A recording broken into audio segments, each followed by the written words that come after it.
So we went to the Rainforest Cafe in Galveston, which has an entire ride in it. It was a good experience.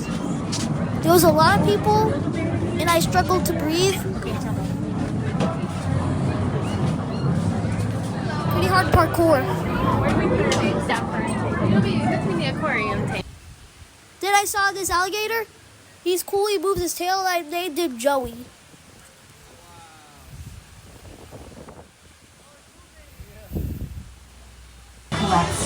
Then I saw Tracy Tree, and he's broken. And then we went on the ride. The queue was pretty cool. The ride was alright. It was a good experience though. He's the only one with the ride in it.